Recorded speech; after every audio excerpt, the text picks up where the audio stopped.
बड़ा भाई सिर्फ बड़ा नहीं होता, वो होता है अनुभव का साया। लेकिन जब छोटा भाई आगे निकल जाए तो क्या बदलता है रिश्ता। सुनिए मुंशी प्रेमचंद जी की अमर कहानी, बड़े भाई साहब। मेरे भाई साहब मुझसे 5 साल बड़े थे, लेकिन 3 दर्जे आगे। उन्होंने भी उसी उम्र में पढ़ना शुरू किया था जब मैंने शुरू किया, लेकिन तालीम जैसे महत्व के मामले में वह जल्दीबाजी से काम लेना पसंद न करते थे।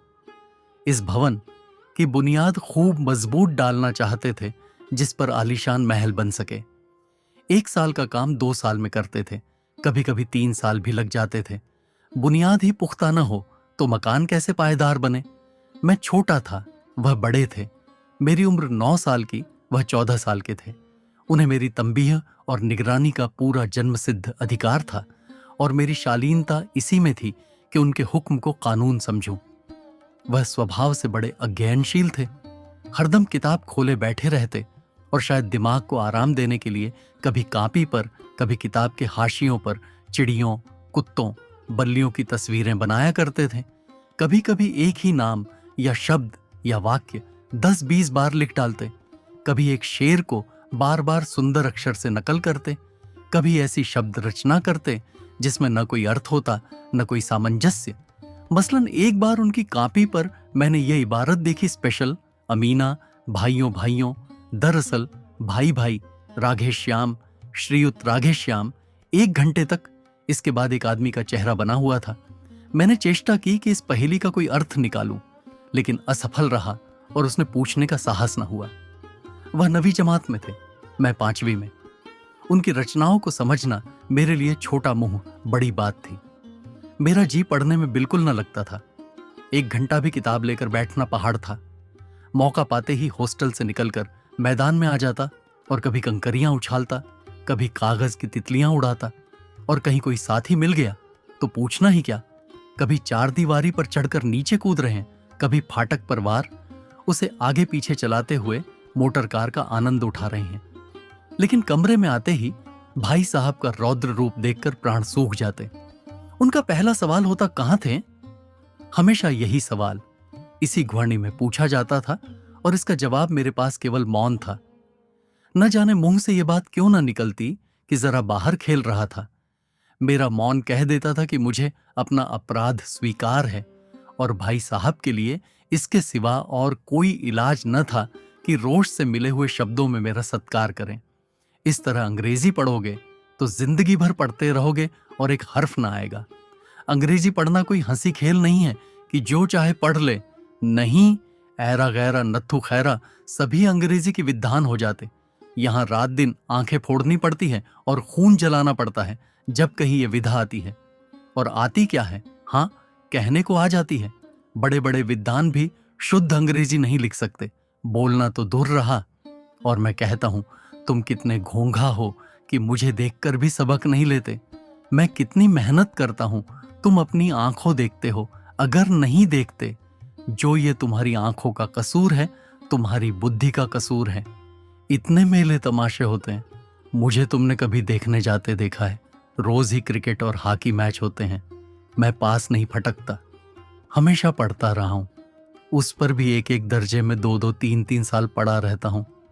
फिर तुम कैसे आशा करते हो कि तुम यों खेलकूद में वक्त गंवाकर पास हो जाओगे। मुझे तो 2 ही 3 साल लगते हैं, तुम उम्र भर इसी दर्जे में पड़े सड़ते रहोगे। अगर तुम्हें इस तरह उम्र गंवानी है तो बेहतर है घर चले जाओ और मजे से गुल्ली डंडा खेलो। दादा की गाढ़ी कमाई के रुपये क्यों बर्बाद करते हो। मैं ये लताड़ सुनकर आंसू बहाने लगता। जवाब ही क्या था, अपराध तो मैंने किया, लताड़ कौन सहे। भाई साहब उपदेश की कला में निपुण थे। ऐसी ऐसी लगती बातें कहते, ऐसे ऐसे सूखती बाण चलाते कि मेरे जिगर के टुकड़े टुकड़े हो जाते और हिम्मत छूट जाती।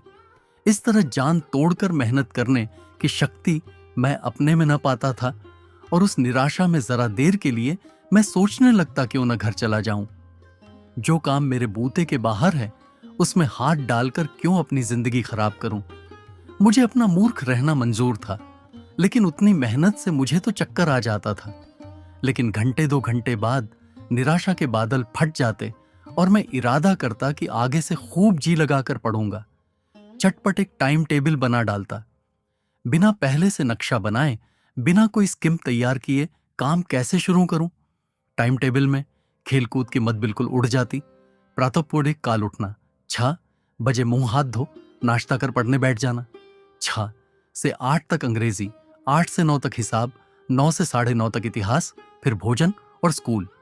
3:30 बजे स्कूल से वापस होकर आधा घंटा आराम, 4 से 5 तक भूगोल, 5 से 6 तक ग्रामर, आधा घंटा हॉस्टल के सामने टहलना, 6:30 से 7 तक अंग्रेजी कंपोजिशन, फिर भोजन करके 8 से 9 तक अनुवाद, 9 से 10 तक हिंदी, 10 से 11 तक विविध विषय, फिर विश्राम। मगर टाइम टेबल बना लेना एक बात है, उस पर अमल करना दूसरी बात। पहले ही दिन से उसकी अवहेलना शुरू हो जाती।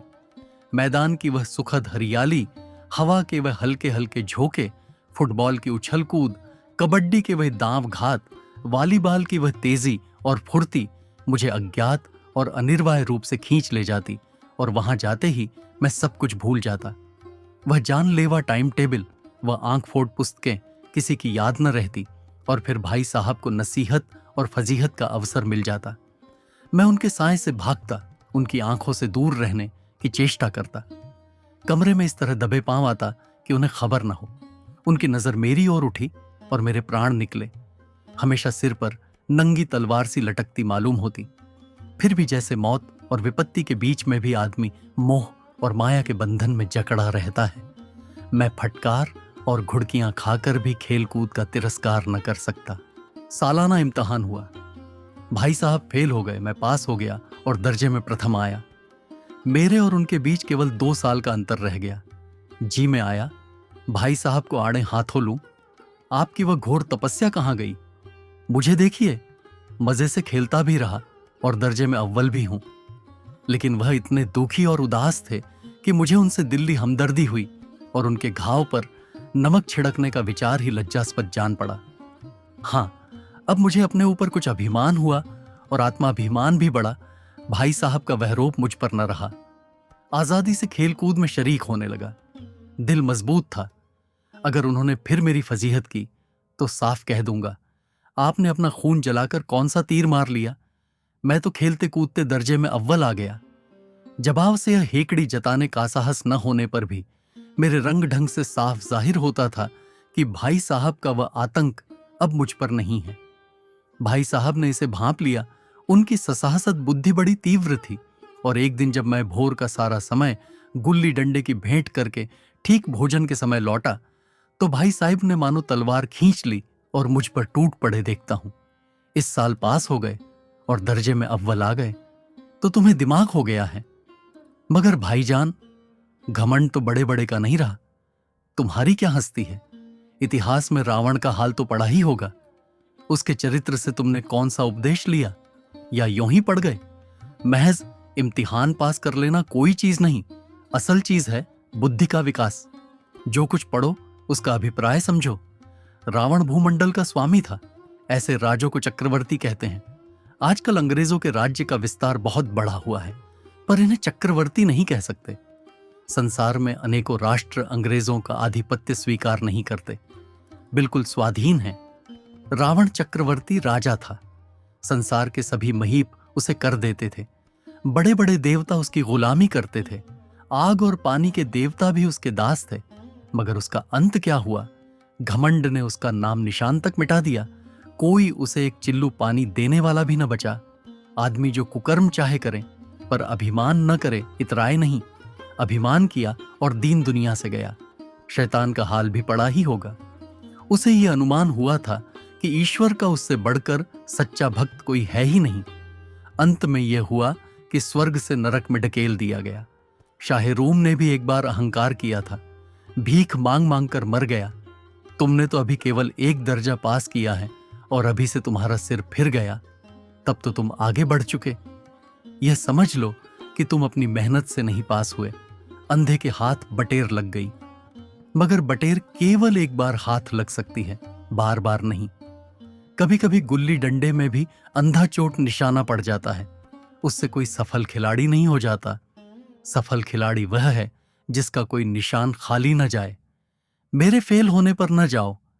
मेरे दर्जे में आओगे तो दांतों पसीना आएगा। जब अलजबरा और ज्योमेट्री के लोहे के चने चबाने पड़ेंगे और इंग्लिस्तान का इतिहास पढ़ना पड़ेगा। बादशाहों के नाम याद रखना आसान नहीं। 8-8 हेनरी को गुजरे हैं, कौन सा कांड किस हेनरी के समय हुआ, क्या यह याद कर लेना आसान समझते हो? हेनरी 7वें की जगह हेनरी 8वां लिखा और सब नंबर गायब। सफा चट। सिर्फ भी न मिलगा, सिफर भी। हो किस ख्याल में? दर्जनों तो जेम्स हुए हैं, दर्जनों विलियम, कोड़ियों चार्ल्स। दिमाग चक्कर खाने लगता है, आंधी रोग हो जाता है। इन अभागों को नाम भी न जुड़ते थे, एक ही नाम के पीछे दोयम, तेयम, चाहरम, पंचम लगाते चले गए। मुझसे पूछते तो 10 लाख नाम बता देता। और ज्योमेट्री तो बस खुदा की पनाह। अबज की जगह अजब लिख दिया और सारे नंबर कट गए। कोई निर्दयी मुमतहिनों से नहीं पूछता कि आखिर अबज और अजब में क्या फर्क है, और व्यर्थ की बात के लिए क्यों छात्रों का खून करते हो। दाल भात रोटी खाई या भात दाल रोटी खाई, इसमें क्या रखा है? मगर इन परीक्षकों को क्या परवाह, वह तो वही देखते हैं जो पुस्तक में लिखा है। चाहते हैं कि लड़के अक्षर अक्षर रट डालें, और इसी रटंत का नाम शिक्षा रख छोड़ा है। और आखिर इन बेसिर पैर की बातों के पढ़ने से क्या फायदा? इस रेखा पर वह लंब गिरा दो तो आधार लंब से दुगना होगा। पूछिए इससे प्रयोजन? दुगना नहीं, चौगुना हो जाए या आधा ही रहे, मेरी बला से। लेकिन परीक्षा में पास होना है तो ये सब खुराफात याद करनी पड़ेगी। कह दिया समय की पाबंदी पर एक निबंध लिखो जो 4 पन्नों से कम न हो। अब आप कापी सामने खोले, कलम हाथ में लिए, उसके नाम को रोइए। कौन नहीं जानता कि समय की पाबंदी बहुत अच्छी बात है। इससे आदमी के जीवन में संयम आ जाता है, दूसरों का उस पर स्नेह होने लगता है और उसके कारोबार में उन्नति होती है। जरा सी बात पर 4 पन्ने कैसे लिखें? जो बात एक वाक्य में कही जा सके उसे 4 पन्ने में लिखने की जरूरत? मैं तो इसे हिमाकत समझता हूं। यह तो समय की किफायत नहीं बल्कि उसका दुरुपयोग है कि व्यर्थ में किसी बात को ठूंस दिया। हम चाहते हैं आदमी को जो कुछ कहना हो चटपट कह दे और अपनी राह ले, मगर नहीं, आपको 4 पन्ने रंगने पड़ेंगे, चाहे जैसे लिखिए, और पन्ने भी पूरे फुलस्केप आकार के। ये छात्रों पर अत्याचार नहीं तो और क्या है? अनर्थ तो यह है कि कहा जाता है संक्षेप में लिखो। समय की पाबंदी पर संक्षेप में एक निबंध लिखो जो 4 पन्नों से कम ना हो। ठीक, संक्षेप में 4 पन्ने हुए, नहीं शायद 100-200 पन्ने लिखवाते। तेज भी दौड़िए और धीरे धीरे भी। है उल्टी बात या नहीं? बालक भी इतनी सी बात समझ सकता है, लेकिन इन अध्यापकों को इतनी तमीज भी नहीं। उस पर दावा है कि हम अध्यापक हैं। मेरे दर्जे में आओगे लाला तो ये सारे पापड़ बेलने पड़ेंगे और तब आटे दाल का भाव मालूम होगा। इस दर्जे में अव्वल आ गए हो, वो जमीन पर पांव नहीं रखते, इसलिए मेरा कहना मानिए। लाख फेल हो गया हूं लेकिन तुमसे बड़ा हूं। संसार का मुझे तुमसे ज्यादा अनुभव है। जो कुछ कहता हूं उसे गिरह बांधिए, नहीं पछताएंगे। स्कूल का समय निकट था, नहीं ईश्वर जाने ये उपदेश माला कब समाप्त होती। भोजन आज मुझे निस्वाद सा लग रहा था। जब पास होने पर यह तिरस्कार हो रहा है तो फेल हो जाने पर तो शायद प्राण ही ले लिए जाएं। भाई साहब ने अपने दर्जे की पढ़ाई का जो भयंकर चित्र खींचा था उसने मुझे भयभीत कर दिया। कैसे स्कूल छोड़कर घर नहीं भागा, यही ताज्जुब है। लेकिन इतने तिरस्कार पर भी पुस्तकों में मेरी अरुचि झोंकी त्यों बनी रही। खेलकूद का कोई अवसर हाथ से न जाने देता। पढ़ता भी था मगर बहुत कम, बस इतना कि रोज का टास्क पूरा हो जाए और दर्जे में जलील ना होना पड़े। अपने ऊपर जो विश्वास पैदा हुआ था वह फिर लुप्त हो गया और फिर चोरों का सा जीवन कटने लगा।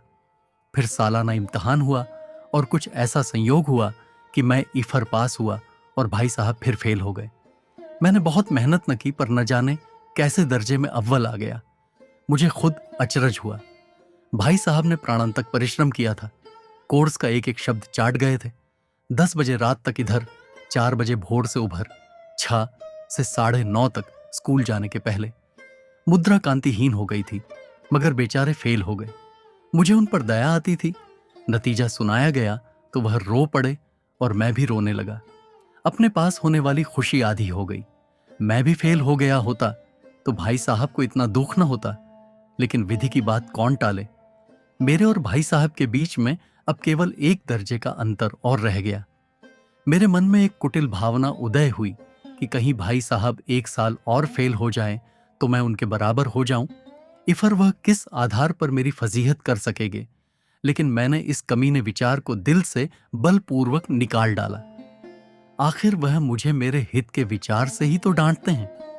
मुझे उस वक्त अप्रिय लगता है अवश्य, मगर यह शायद उनके उपदेशों का ही असर हो कि मैं दनांद पास होता जाता हूं, और इतने अच्छे नंबरों से। अब कि भाई साहब बहुत कुछ नर्म पड़ गए थे। कई बार मुझे डांटने का अवसर पाकर भी उन्होंने धीरज से काम लिया। शायद अब वह खुद समझने लगे थे कि मुझे डांटने का अधिकार उन्हें नहीं रहा, या रहा तो बहुत कम। मेरी स्वच्छंदता भी बढ़ी। मैं उनकी सहिष्णुता का अनुचित लाभ उठाने लगा। मुझे कुछ ऐसी धारणा हुई कि मैं तो पास ही हो जाऊंगा। पढ़ूं या न पढ़ूं, मेरी तकदीर बलवान है। इसलिए भाई साहब के डर से जो थोड़ा बहुत बढ़ लिया करता था वह भी बंद हुआ। मुझे कनकोए उड़ाने का नया शौक पैदा हो गया था, और अब सारा समय पतंगबाजी ही की भेंट होता था। इफर भी मैं भाई साहब का अदब करता था और उनकी नजर बचाकर कनकोए उड़ाता था। मांझा देना, कन्ने बांधना, पतंग टूर्नामेंट की तैयारियां आदि समस्याएं अब गुप्त रूप से हल की जाती थीं। भाई साहब को यह संदेह न करने देना चाहता था कि उनका सम्मान और लिहाज मेरी नजरों से कम हो गया है। एक दिन संध्या समय हॉस्टल से दूर मैं एक कनकौवा लूटने बनतहाशा दौड़ा जा रहा था। आंखें आसमान की ओर थीं और मन उस आकाशगामी पथिक की ओर जो मंद गति से झूमता पतन की ओर चला जा रहा था। मानो कोई आत्मा स्वर्ग से निकलकर विरक्त मन से नए संस्कार ग्रहण करने जा रही हो। बालकों की एक पूरी सेना लग्गे और जड़दार बांस लिए उनका स्वागत करने को दौड़ी आ रही थी। किसी को अपने आगे पीछे की खबर न थी। सभी मानो उस पतंग के साथ ही आकाश में उड़ रहे थे, जहां सब कुछ समतल है। न मोटर कारें हैं, न ट्राम, न गाड़ियां हों। सहसा भाई साहब से मेरी मुठभेड़ हो गई, जो शायद बाजार से लौट रहे थे। उन्होंने वहीं मेरा हाथ पकड़ लिया और उग्र भाव से बोले, इन बाजारी लौंडों के साथ ढेले के कनकोए के लिए दौड़ते तुम्हें शर्म नहीं आती? तुम्हें इसका भी कुछ लिहाज नहीं कि अब नीची जमात में नहीं हो, बल्कि 8वीं जमात में आ गए हो और मुझसे केवल एक दर्जा नीचे हो। आखिर आदमी को कुछ तो अपनी पोजीशन का ख्याल करना चाहिए। एक जमाना था कि लोग 8वां दर्जा पास करके नायब तहसीलदार हो जाते थे। मैं कितने ही मिडलचियों को जानता हूं जो आज अव्वल दर्जे के डिप्टी मजिस्ट्रेट या सुपरिटेंडेंट हैं। कितने ही 8वीं जमात वाले हमारे लीडर और समाचार पत्रों के संपादक हैं। बड़े बड़े विद्वान उनकी मातहती में काम करते हैं, और तुम उसी 8वें दर्जे में आकर बाजारी लौंडों के साथ कनकौए के लिए दौड़ रहे हो। मुझे तुम्हारी इस कमाकली पर दुख होता है। तुम ज़हीन हो, इसमें शक नहीं, लेकिन वह ज़हन किस काम का जो हमारे आत्मगौरव की हत्या कर डाले। तुम अपने दिन में समझते होगे, मैं भाई साहब से महज एक दर्जा नीचे हूं, और अब उन्हें मुझको कुछ कहने का हक नहीं है। लेकिन यह तुम्हारी गलती है। मैं तुमसे 5 साल बड़ा हूं, और चाहे आज तुम मेरी ही जमात में आ जाओ और परीक्षकों का यही हाल है, तो निस्संदेह अगले साल तुम मेरे समकक्ष हो जाओगे, और शायद 1 साल बाद तुम मुझसे आगे निकल जाओ। लेकिन मुझ में और जो 5 साल का अंतर है, उसे तुम क्या, खुदा भी नहीं मिटा सकता। मैं तुमसे 5 साल बड़ा हूं और हमेशा रहूंगा। मुझे दुनिया का और जिंदगी का जो तजर्बा है, तुम उसकी बराबरी नहीं कर सकते, चाहे तुम एम, एडीफिल और डी लिटरी क्यों ना हो जाओ। समझ किताबें पढ़ने से नहीं आती है। हमारी अम्मा ने कोई दर्जा पास नहीं किया, और दादा भी शायद 5वीं जमात के आगे नहीं गए। लेकिन हम दोनों चाहे सारी दुनिया की विधा पढ़ लें, अम्मा और दादा को हमें समझाने और सुधारने का अधिकार हमेशा रहेगा। केवल इसलिए नहीं कि वे हमारे जन्मदाता हैं, बल्कि इसलिए कि उन्हें दुनिया का हमसे ज्यादा जतरबा है और रहेगा। अमेरिका में किस तरह की राज्य व्यवस्था है, और 8वें हेनरी ने कितने विवाह किए, और आकाश में कितने नक्षत्र हैं, ये बातें चाहे उन्हें न मालूम हो, लेकिन हजारों ऐसे ही आते हैं जिनका ज्ञान उन्हें हमसे और तुमसे ज्यादा है। दैव न करें, आज मैं बीमार हुआ हूं तो तुम्हारे हाथ पांव फूल जाएंगे। दादा को तार देने के सिवा तुम्हें और कुछ न सूझेगा। लेकिन तुम्हारी जगह पर दादा हो तो किसी को तार न दें, न घबराएं, न बदहवास हो। पहले खुद मर्ज पहचान कर इलाज करेंगे, उसमें सफल न हुए तो किसी डॉक्टर को बुलाएंगे। बीमारी तो खैर बड़ी चीज है, हम तुम तो इतना भी नहीं जानते कि महीने भर का महीने भर कैसे चले। जो कुछ दादा भेजते हैं उसे हम 20-22 तक खर्च कर डालते हैं और पैसे पैसे को मोहताज हो जाते हैं। नाश्ता बंद हो जाता है, धोबी और नाई से मुंह चुराने लगते हैं। लेकिन जितना आज हम और तुम खर्च कर रहे हैं, उसके आधे में दादा ने अपनी उम्र का बड़ा भाग इज्जत और नेकनामी के साथ निभाया है और एक कुटुंब का पालन किया है जिसमें सब मिलाकर 9 आदमी थे। अपने हेडमास्टर साहब ही को देखो, एम ए हैं कि नहीं, और यहां के एम ए नहीं आके फोड़ के 1000 रुपये पाते हैं, लेकिन उनके घर इंतजाम कौन करता है? उनकी बूढ़ी माँ। हेडमास्टर साहब की डिग्री यहां बेकार हो गई। पहले खुद घर का इंतजाम करते थे, खर्च पूरा न पड़ता था, कर्जदार रहते थे। जब से उनकी माताजी ने प्रबंध अपने हाथ में ले लिया है, जैसे घर में लक्ष्मी आ गई है। तो भाईजान, यह जरूर दिल से निकाल डालो कि तुम मेरे समीप आ गए हो और अब स्वतंत्र हो। मेरे देखते तुम बेराह नहीं चल पाओगे। अगर तुम यूं ना मानोगे तो मैं थप्पड़ दिखाकर इसका प्रयोग भी कर सकता हूं। मैं जानता हूं तुम्हें मेरी बातें जहर लग रही हैं। मैं उनकी इस नई युक्ति से नतमस्तक हो गया। मुझे आज सचमुच अपनी लघुता का अनुभव हुआ और भाई साहब के प्रति मेरे तुम में श्रद्धा उत्पन्न हुई। मैंने सजल आंखों से कहा, हरगिज नहीं, आप जो कुछ फरमा रहे हैं वह बिल्कुल सच है और आपको कहने का अधिकार है। भाई साहब ने मुझे गले लगा लिया और बालकन का उड़ान को मना नहीं करता। मेरा जी भी ललचाता है, लेकिन क्या करूं? खुद बेराह चलूं तो तुम्हारी रक्षा कैसे करूं? यह कर्तव्य भी तो मेरे सिर पर है। संयोग से उसी वक्त एक कटा हुआ कनकौआ हमारे ऊपर से गुजरा। उसकी डोर लटक रही थी। लड़कों का एक गोल पीछे पीछे दौड़ा चला आता था। भाई साहब लंबे हैं ही, उछलकर उसकी डोर पकड़ ली और बेतहाशा होटल की तरफ दौड़े। मैं पीछे पीछे दौड़ रहा था। अगर आपको यह कहानी पसंद आई हो तो वीडियो को लाइक करें और चैनल को सब्सक्राइब करना न भूलें। धन्यवाद।